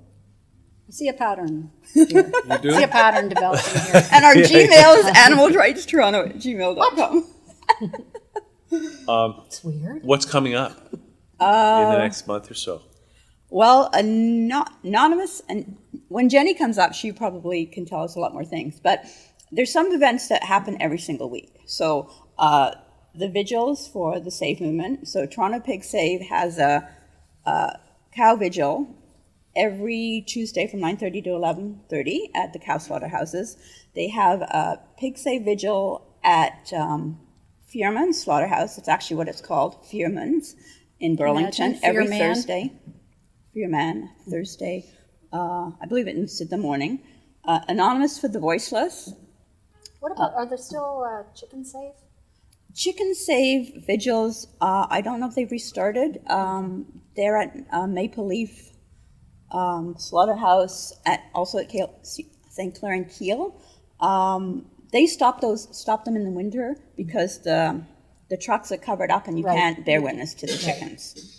So right now, I don't know if they've restarted the chicken vigils, but they also have that. So they have, the Save Movement has in Toronto and the GTA 3 vigils every single week. Fish Save is also doing things almost every week. So. Right, yeah, there's a Toronto Fish Save. They've done events at St. Lawrence Market, and they've done events at Ripley's. They're not on a regular schedule, I believe. They more as something comes up. You mean Ripley's Aquarium? Yes. Come on out. That's a good place to go. I've never been there, though. Want to come out for a protest? Well, I like to look at the would fish, you like to though. live in a chlorine-filled pool? I mean, it's all about, animals are not there for our entertainment either, so. Yeah, I wonder about that when you see the fish and they're in that little tank and they can't go beyond that and they have... And they're It's kind of like you being stuck in a room for the rest of your life, and you can run around all you like, but you're just going to keep running into walls. And... It's like being in the Truman Show, except you're a fish. Yeah, exactly. Right? You get it. Yeah. And they're stolen from their families in the oceans, and they're put in those tanks. So there's nothing... Educational about it. Educational, and they shouldn't be here for entertainment. But Anonymous for the Voiceless is a group that I think it started a couple of years ago, and it's in Toronto now. It's been in Toronto just a year now. It's amazing they celebrated their one-year anniversary, and they do an event every week. So it's a Cube of Truth. So it's people in masks, just so Guy Fawkes mask. Guy Fawkes Oh, mask. those are Anonymous cool. mask. I thought those were illegal now. I don't know, but the purpose of that is so that it doesn't distract from the message. I like those masks. I think we should have a Cube of Truth right in here one day. A Cube of Truth. Wouldn't that be cool? That's right. Okay. It's called Get a Cube of Igor Truth. and- Yeah. I think that'd be awesome. No, I had, I can, sometimes you can get those masks at Dollarama Can as you now? as Halloween approaches. Can you now? I had a bunch here, but now they're gone. I don't know where they went. They're out doing a Cube of Truth somewhere. They could be. We hope that good and not evil is being done with these masks. And, Yes. and the That Cube of Truth disappeared. Oh, sorry. No, go ahead. Go ahead. Sorry. I was just going to say the Cube of Truth it's usually right here outside the Eaton Center. The Young and Dundas Square? Friday over night. there? Yeah, right at the Friday corner. night? Sometimes Friday? on a Saturday. What are you night. guys over there? Friday 6 to 9, Cube of Truth, and it's called the Cube of Truth because they stand in a cube and there's a TV screens on each side Yeah. showing different educational videos of the truth about animal agriculture, or the truth about the fur industry, or the truth about the egg industry. So It sounds very cool. it is. You should come in. It's just right there. 6 I love 9, to walk Friday. around downtown with an anonymous mask on. You can join us. You can join us. We're always, Where do you get the always masks? welcoming. They're provided. One of the Igor, tell you who's we're gonna have the to kill you. organizer. Yeah, he's amazing, and they bring the TV screens, they bring the masks. You just have to bring yourself. So please do Okay, that'd be join cool. us. All right. You going to be there soon? Sure. Not this Friday night. No. Have you been there before? Many times. In one of yes. those masks? I'm a regular cuber. Nice. We Okay. even have a name for it. You're a cuber or an outreacher. I'm a cuber because I'm You're a cuber? still too, crickets to go out and talk to Crickets. people. All right. Well, Susan, this is great. Did we say everything you wanted to say? Because you, what? Oh, okay. Vegan directory. You're not going to talk about that? What's this vegan directory I hear of? So I have a project that I've been working on. It's called the Vegan Directory, and the idea it's going to start mainly in the GTA. So it's a directory of businesses that are run by vegans. Yeah. Because all things being equal, a lot of vegans, I should say, would prefer to give their money to other vegans. They prefer to give their money to people who have the same ethical values as them. It's actually quite simple. That's when your moral compass aligns and you can help one another out. Yeah. So if anybody's got a small business, they're vegan, they can email me right now at info@vegandirectory.net. The website is in progress. It had a small hiatus, right? Yes, I had it up before on a different platform. I'm switching platforms. So, so that's What platform were you on before and what are you switching to? I had a specific mobile directory, so it was a platform that works specifically on mobile phones. Yeah. So I've switched it to a WordPress platform. I just haven't got back to transferring all the data over. So I know. Everything's a work in progress. Something not not Animal Rights Toronto website. That is No, live. of course it's live. And in fact, by the time most people watch this, vegandirectory.net will be live That's right. on the new pressure. platform. That's right. No it pressure. Will be live. No pressure at all. So I just wanted to quickly say too, this isn't a vegan topic, but I think it is a very Canadian topic and that it will give hope to all Canadians. This woman won a car on Roll Up the Rim to win. You won the car? She won a car. Actually, my husband won the car. What kind of car was it? A Honda Civic. He rolled up the rim. And he rolled it up? Uh-huh. Now, how did he roll it up? Because I used to use my teeth, but all these teeth are chipped from rolling up the rim. I actually didn't ask him how he rolled up the rim, but 'Cause it's important. yeah. Because you don't want to chip all your teeth unless that's you true. get You the just have Honda to, Civic. it's all in the thumbs. Yeah. So Right? the It's Sometimes worth you it. have to get a tooth hold, but it's mostly in the thumbs. I'll have to get back to you on that, but How do you roll up the rim? I actually very rarely go to Tim Hortons. Have you ever rolled up the rim? I have, yes, And how did you do it? with my thumbs. With your thumbs. Did I you? usually get essayez, s'il vous plaît. But Yeah, it was. you got a car, I get essayez. Yeah, it was. s'il vous We plaît. were very confused. It was like, is this a trick? Did we really win That's a car? amazing that you got that. See? So do you have the car now? Technically, yes. We're selling it back to Honda, so it hasn't left a lot in. They're giving us. Why a are you check. selling money it and back? run. Because I have a car that's 2 years old and I don't need a new one. But the Honda Civics are so good. Yeah, my So theory is pretty good So's too. the money. So's the money. yeah. That's right. That is the point. That's amazing. Anyway. You know, that's congratulations. That is super. Yeah, Which that- Tim Hortons did you get it at? The one it was at it's at Birchmount and Ellesmere, I believe. Yeah. And actually, if you go by now, Oh, God. there's a sign that told me says this. "Car One" here. And your husband's smiley face on the, Does it? Is he on is he there? on the banner? Not outside. I said they probably have his picture inside. They were all very excited. That's amazing. So there's hope. That's So what it's I not- wanted to leave us with hope. We're always kind of on a buzzkill with Right. a lot of things, but there you go. That's right. Amazing. The You're most welcome. common comment was like, "People really win cars." Yeah. Like only Who one, knew? right? There's only one car, I think, in the whole country or something like that. Well, I used to worry too. I was so scared to win because I thought I'm going to blow it when you have to do the Skill testing question. Exactly, because right? you're forced to do a skill testing question. I didn't know if they were going to do it order of operations or if they were just going to, bedmas. Don't you Remember know we you're- learned that in school? Of course. I was just thinking about my grade 8 math teacher last night. But Susan said that they go line by line. So, I'm not supposed to tell them. Oops. Oh. No, there's a question on What the if you get form. it wrong? Sorry. Well, No car. there's a question on the form when you send it in. So This is great. Okay, well, thank you, Susan. Thank you. Cut that, edit that piece. No, that should be standalone. Hey, rolling up the rim to win, send that to Tim Hortons. Maybe we'll get the car because you're selling it back. Maybe Honda will give it to us.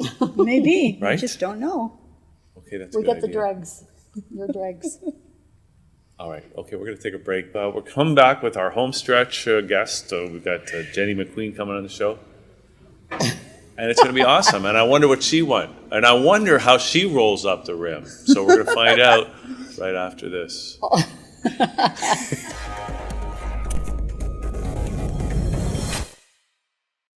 All right, we're here with Jenny McQueen. Hi, Jenny. Hello. You brought some stuff with you. I did. This one, I want to. This thing is. This is a trap, right? It is. It's a trap that's used against coyotes and against wild animals. Yeah, any kind. I want to just listen to this thing. Yeah. The sound of that. It's nasty, isn't it? It sounds like something that Right. in the medieval times, Tower of Yeah. London. You know got what I'm it, saying? medieval. Medieval is what it is. Like, why are we still allowing people to use these disgusting things against wild animals? And why are we still allowing wild animals to be put into cages and used for their fur? It's medieval. Thank you. How'd you get into this? I mean, were you always an activist like this? No, I grew up, kind of a normal kid, Really? eating animals, and then I was exposed through a magazine to what animals go through. So first of all, I became veg for a very short time, and then I read up about veganism. Mm-hmm. I saw a little ad in the vegetarian magazine, veganism, your next step, and I thought, no, that's not me, that's too extreme. And next minute... We all say that, don't we? all we? say that, don't we? We do. And then we read... Because cheese. Right. And we read up. We read up about what animals go through. We read up about dairy cows. We read up about other animals and what they endure, about the egg industry. And then veganism is the next logical step. Okay, so let's talk about the trapping for a minute because, Right. of course, trapping long tradition in Canada, and Mm-hmm. I know up north there's still trappers that make their living, or maybe it's just a hobby, but they're out there with these traps, and they're you hear horror stories like when the animals get trapped, they get their legs caught, and then some of them even chew their legs off so they can escape and stuff like that. It's a very barbaric Thank you. Practice, yes, it is. Absolutely. And when we have companies like Canada Goose, Moose Knuckle, Nobis, making it into a site that we see every single day in the winter in the big cities, then it's got way too much. Every second person has a fur trim on their coat, it seems. Well, Or a fur ball on their not as hat. much as that. I mean, sometimes I'll count them, and it depends which area you're in, but you can every 20th person. Well, don't make it too popular than it is right now because it's easy for us all to get really depressed about the amount of fur on the streets. So what's with the Canada Goose? Like Canada Goose, very popular coat, winter wear in Canada, right? And what is the story with them in terms of their involvement with animal exploitation or whatever? I'm not really familiar with it. Well, in multiple ways. What you don't see is inside the coat is down. Yeah. So that means that a lot of geese who had horrible lives on a farm without any access to water, grabbed by the neck, shoved into a carrier, and then killed for their flesh, and then their feathers are used. So that's inside the coat. Some people as well, some companies will source down, it's called, the insulation from geese that are live plucked in Asia. So that is where you see bloodied chest of a bird, and the feathers have been plucked away, they regrow again. Yeah. That's absolutely nasty. So what is obvious on the coat is the actual fur. But what we're starting to do, we're starting we've started a campaign called Zip Off the Cruelty. Zip up? Zip Off the Cruelty, Off? yes. Okay. And people are donating the So what is fur that to one? us. Well, can I see that one for a second? Where'd you get this? I got it from the streets, from someone. They zipped it off. Yes, they did. Got a zipper on the bottom. Once they realise, I mean, it could button off as well. I mean, what can you do? But You can only have Zip one off slogan. sounds very yeah. But this catchy. this person, when told who they're wearing, like a he or a she, it's not an item, it's not a thing. Mm-hmm. When told who they're wearing and how she or he died, then they don't want to have this. I mean, they're disgusted by what they're wearing. And who was that? Well, this was a coyote. Oh, coyote. Yeah. They're beautiful animals who are essential to the environment that they live in. Mm-hmm. And the fact that they're being decimated. Are they farmed as well, or are they caught in the wild, or? No, the company tells us that they're all caught in the wild. I mean, this is how they're caught. Oh, with one of those traps right there? With one of these traps. And it's steel. And no, it doesn't have the teeth. Mm-hmm. It has rubber, but the rubber is extremely hard. And if I was to set that right now on a thin piece of wood, then it would break. Right. Yeah, it would break. So that's what happens. Well, it's great too what you end up doing with the fur collars that people zip off. Right. We take it to a wildlife sanctuary, and it provides bedding for little baby animals, little orphaned animals. Isn't that sweet? Yeah.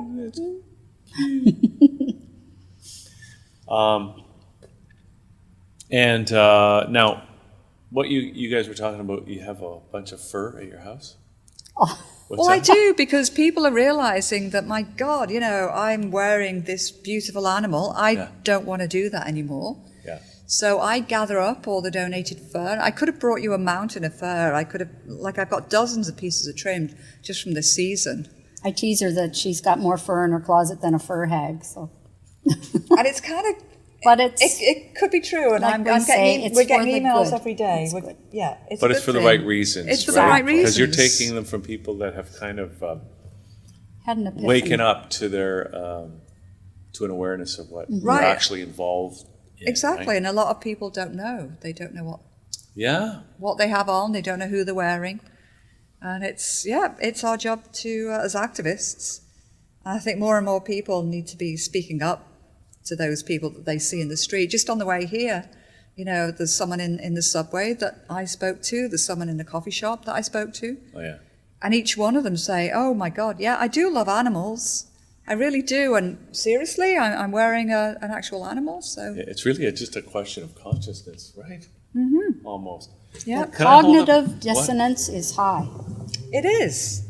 It is. Yes. Can I hold these things up just because Yeah, I have. they're kind of cute? Yes. That's a cute pig. Absolutely.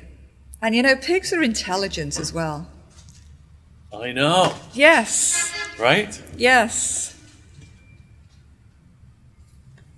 Okay, what else you got? Well, let me talk about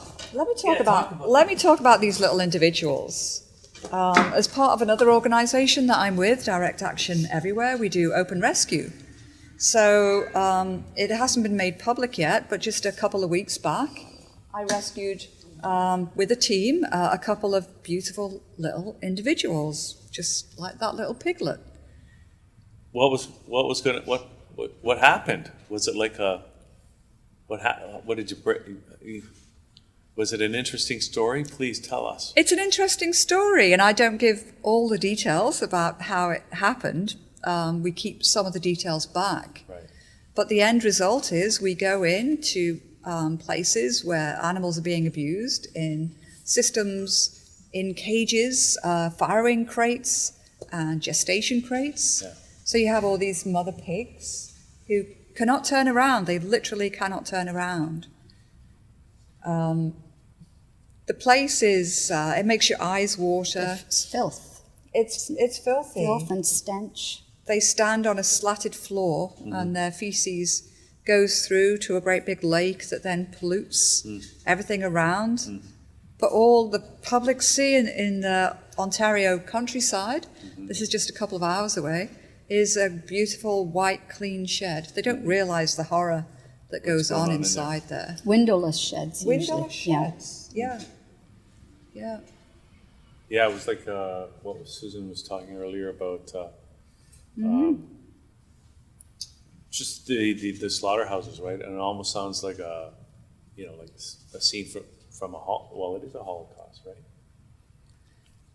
It's hell for the animals, it really is. I mean, whether it's the mother pigs who are in these gestation crates and these farrowing crates, big windowless rooms. You walk in and they're all lying down and they stand to attention. It's the feeling that goes through you when you're inside these places is just, you can't quite believe what you're seeing. What do you think is going through their heads when they stand to attention when you come in? It's odd. I mean, is it the case of, oh God, there's a human coming in, what to expect? You don't know whether they're mistreated at all when they're in there. Because, it's a horror show for the humans who have to work in these places too. Yeah. Can you imagine? Like, there's mother pigs giving birth in these tiny crates. There's dead pigs at their backside. There's all the afterbirth at their backside. And then you've got humans coming in having to deal with all of this as well. So not just for the animals, but for the humans as well. It's an absolute living hell.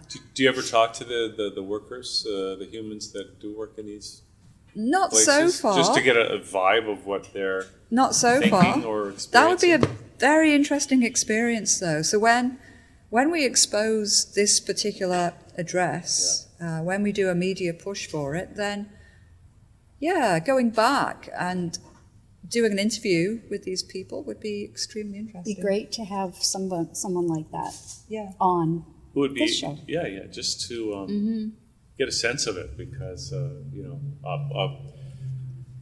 we haven't heard that voice, right? And right. It'd be interesting to hear. Well, we know some former slaughterhouse workers, like people who have. And I wonder how spoken they out. deal with it, because people deal with things. Sometimes they just bury all those. Maybe they have PTSD or something like that. And I think That's people a are common thing in slaughterhouse workers, actually. Is it really? Absolutely. And I think people are getting more sensitive to all this stuff, right? I think so. Social media has been an amazing benefit to the work that animal activism does. Yes. Okay. So now what else do you want to tell us today, Jenny? Okay. Lots of there's a few events which good events happening in Toronto this year. Okay, what are Yeah. Well, one thing is National Animal Rights Day, which is happening on June 3rd. Okay, and that's where we hold individuals who are deceased. We actually hold the bodies of dead animals, but it's like a memorial. We're honouring what they've gone through. We're giving them a presence, and we have a whole memorial service for them. Now, where do you do that? Well, we're hoping that it will happen in Trinity Square, just behind the Eaton Centre. Just over here? Yep. Yeah. It took us a couple of years for the city to give us approval, but we had approval to undertake this last year, and we're hoping for the same address this year. That's one thing. The Veggie Parade is happening. That's on a lighter note, but at the same time, it's a really good outreach opportunity. So we're just now planning the route in the city. And when is that? That hopefully will be July 7. We're going to dress Hugh up like a carrot. Okay. Right? Well, I saw that episode of Lost in Space, and I'm not sure I want to I saw someone dressed up like a chicken yesterday, Oh, but a living chicken you're going to be a walking down carrot. the street. Okay, This that was works. for the Easter parade. Yeah. We could have had them hold a sign as well, couldn't we? You coulda. Yeah, and done it more into an animal rights theme rather than here's a living chicken and I produce eggs. Well, I Because don't we know know if the that hell was that chickens message. go through as well. There were a lot of bunnies walking down the street too Oh, yesterday. let me tell you, I've been inside a bunny farm. Yeah, is that where they? Near Get the my Easter stomping eggs. grounds where I Yeah. grew up, near Mount Yeah, Forest in Holstein, right? What, Right. For what? For meat? Yes. Is that what they grow? They actually farm bunnies for meat? Yes, they do. And again, the And bunnies. their fur then as well, The right? fur bunny as well, fur, yeah. right. And the Easter eggs. Yeah. This is the paradox. We have an Easter parade where there's bunnies and chickens. And you go into a toy store and the kids can buy cute books with farm animals in. Yeah. And I did a whole thing inside this pig breeding facility where I took a magazine produced by the Pork Council, and it has this beautiful image of pigs in fields and kids playing around with them. And you kind of do a shot of this beautiful image that the Pork Council would like people to know about, and then you pan to these miserable mothers and the babies dying in a windowless shed. This paradox that society is dealing with right now for people like myself who know these truths. Yeah. What's really going on versus the image that's put Right. out by the industry. Right. Very frustrating. Frustrating, and it's all out of control. It really is. And we don't think about it, but it's probably gotten a lot worse over the last 50 years. Because probably Yeah. 50 years ago, we were a lot closer to that kind of idyllic kind of family farm image that we have, with the chickens running around, Right. the animals outside. Yeah. But The that's just almighty not the way it buck. is. So another opportunity for us to let people know is Excuse me. a big animal rights march, which is happening on August 25th. August 25th. Yeah. Yes. Right, 4 days before your birthday, Hugh. What? Happy birthday, Hugh. We'll have a banner. We could indeed. We could have a That Channel banner We in could. the Animal Rights March. See? And this is a worldwide... The opportunities are just Right. endless here. Absolutely endless. So wait a sec. So what's this parade all about, and where does it happen? Well, it's an international event. So it's the official Animal Rights March. It's happening in London. It's happening in New York. Robert Banks in New York had a great event last year that I was at. And, Yeah, it was mind-blowing. yeah, we're all joining together. It's a cause to bring organisations together that care about right. animals. Right. If you care even just, cats and dogs, we welcome you. Bring a banner, join us on August Yeah. 25th. Can you bring your animal? You could do, if would be cool. if said animal doesn't mind a lot of people and, Well, it's also drumming very and- hot pavement as well, right? Yeah, and it so- could be miserably hot weather. So Well, it could it's be a probably perfect day. discouraged. It could be. It could be. Could be. Where's Do you that want to good- give Nation Rising a plug too, just before I Yeah, we're forget? gonna. Nation Rising Okay. is happening in Ottawa, and that's on July 14th. What's that? That's where we're going to speak up and about the subsidies which are happening, which are Billions. They're in the Billions. billions Right. for animal agriculture, including slaughterhouses. I mean, I don't know how much they gave to the, was it the Conestoga? I forget. what- $300 and something million of our taxpayer money going to support a slaughterhouse where animals are terrified and screaming. The refurbishments, which is happening at Conestoga, means that we won't be able to hear the animals screaming anymore. They're going to try and put it even more behind closed doors. So, what is Soundproofing. happening? What is Slaughter. happening? Tax dollars going to soundproof slaughterhouses. Yeah. Wow. Okay, so where's the Animal Rights March? I mean, where does that start and where does it end? You'll see it on the day if you're in Toronto. You mean it's But top we're secret? we're still formulating the parade route. Maybe it'll go right by your I'll window. tell you, there was Yeah. one last year. Yeah. In fact, I videotaped it. They came up right up Bay Street, and they were going like freedom for the pigs and the. You probably got to meet us sort of peripherally. It's through up on that. it's up on our YouTube. I have the. That could have been the veggie parade. It could have been. It started off with Be Vegan, Make Peace. Yeah. Yes, and we had a great time. So there's lots of events to join, and animalrightstoronto.com is the place to see all these events. Okay, animalrightstoronto.com, of course, yes, that's where the calendar it is, so all these events will be all. on there. Yeah, all these connections, Connects. make the connections. Okay, and Yeah. Jenny, is there any contact info for you specifically or for the stuff you do? Well, you can get through to me through animalrightstoronto.com. There's an email. Yes. I have the hashtag Zip Off the Cruelty, which I see. And yeah, I'm at a lot of different events around the city. What I like to do is support. You know, if anything is happening in the city and it needs extra support, then it's good to kind of move in and help organisers. Right. Yeah. And different things resonate with different people. So it's nice to Yeah. try different things and to be supportive of different things. Right. Oh, I have a tangle. You got a what? What do you call A that? big tangle. Oh, a tangle. Okay. I'll help you with that later. Yeah. All right, so I think we're gonna wrap up the show. We can all get off stage, go detangle, and plus we're gonna have a sit down, a little debrief.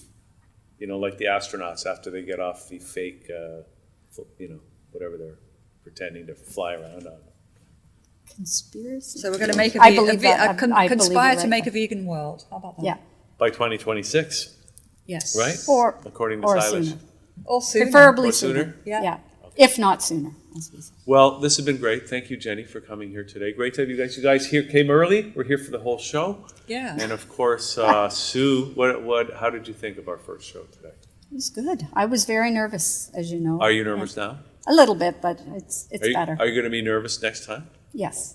You are? I think being nervous is healthy. I Yes. think it's a healthy Yeah. thing. No. You I was need- just worried that he was going to start asking me how I got into this, and that was a big worry. Oh, we'll do Don't- that next time. No. Thanks for the next tip. time. We need to know. Thanks for We the need to heads know. up. That's Well, gonna be anyway, our my first and last show. Thank you for having me. Okay. Thanks, everybody, for tuning in. We'll see you next time.